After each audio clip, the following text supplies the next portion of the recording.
At midnight on March 2, 2026, the automatic identification system tracking every ship in the Strait of Hormuz blinked out. In a few minutes, the marine traffic grid serving the world's most vital energy artery went dark. The silence on the tracking screens was met by violence on the water. US F-18 cannon fire tears into an Iranian tanker's rudder, while IRGC commandos swarm the decks of commercial vessels attempting to navigate the channel.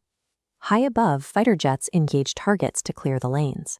But on the cargo decks below, thousands of unarmed seafarers found themselves trapped in the crossfire, serving as human leverage in a high-stakes military standoff. The maritime protocols used to manage the world's shipping lanes were replaced by force. While the world watched the military escalation in the sky, the true crisis locked down the water, capturing thousands of innocent men inside a 21-mile kill zone. This choke point is barely wider than the island of Manhattan is long. Today, it is controlled by a militarized island chain, Keshm, Hormuz, and Larak, functioning as a wall of fire across the channel. To enforce the blockade, Iran uses asymmetric raids.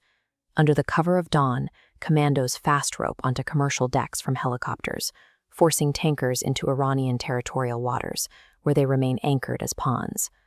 For the men aboard these ships, the geopolitical theory vanishes.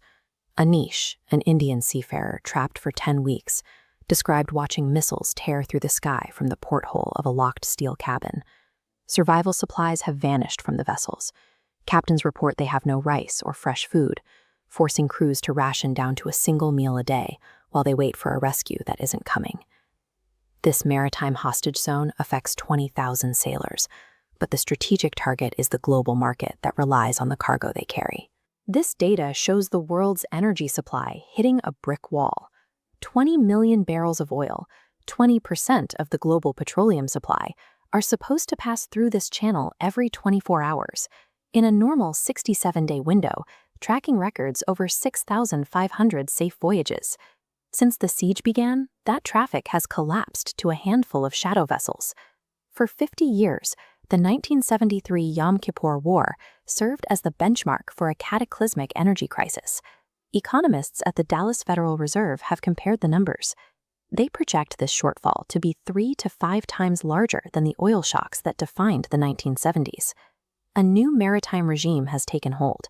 Iran is reportedly charging $1 million per vessel for safe passage, forcing payments entirely in Chinese yuan, while their own dark, unlit tankers silently slip through the military blockade at night.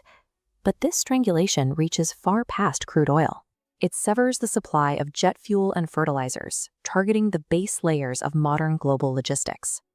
The siege in the Gulf has a direct impact on American grocery stores.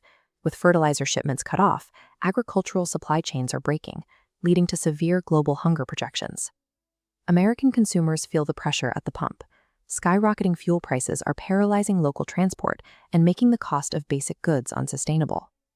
Washington attempted to break the blockade with Project Freedom, an operation designed to use the U.S. Navy to forcefully escort commercial ships through the strait. The mission was paused within 48 hours. After Iranian forces aggressively challenged the escort, U.S. destroyers were forced to alter course, exposing the limits of Western military reach inside the channel. The failure of Project Freedom has broken the long-standing guarantee of American naval supremacy. For the first time in generations, the U.S. cannot secure the waters fueling its own economy. Today, U.S. aircraft circle above the strait, watching as hostile boarding parties swarm tankers right below them. The Navy has moved from being a guarantor of trade to an observer of its disruption. The Iranian leadership has explicitly stated their goal. They are using the leverage of the choke point to dictate new terms for international commerce. The thousands of ships that once defined this route have vanished. In their place sits a fractured system where passage is a privilege granted by a local power rather than a right of international law. The 2026 crisis has broken the ironclad assumption that the ocean belongs to whoever has the largest navy. It has successfully demonstrated that a localized siege can paralyze the global market. As distribution systems empty out, the collapse of local grocery supplies is leading to the first severe global hunger projections. The American way of life was built on the assumption that these waters would always remain open. But today, everyday domestic survival is effectively being held hostage.